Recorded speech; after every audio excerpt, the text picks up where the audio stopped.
एखादी गोष्ट सर्च केली की best MBA colleges in Maharashtra असं आपण सर्च केलं. हे आपण लिहिल्यावरती आणि एंटर केल्यावरती सर्च इंजिन मध्ये बॅक एंडला काय होतं आपल्याला एका सेकंदात रिझल्ट येतो. किंवा सर्च इंजिनचा एक प्रोग्राम असतो बॅक एंड.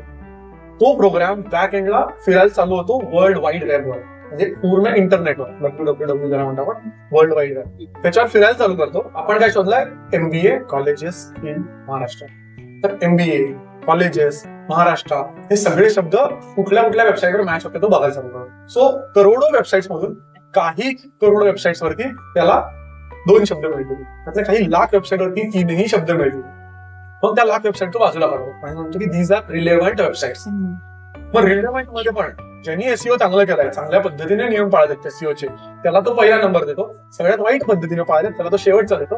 असं 1 ते काही करोड पर्यंत रँकिंग लागतं आणि आपल्याला हे रिझल्ट दाखवले जातात. सो बॅक एंडला ही जी प्रोसेस होते सगळी, ही असते गुगलची बॅक एंड प्रोसेस, जी सर्च इंजिन करतात. पण इंजिनचा प्रोग्राम ही प्रोसेस करतो, त्या प्रोग्रामला म्हणतात रोबॉट. ROBOT robot.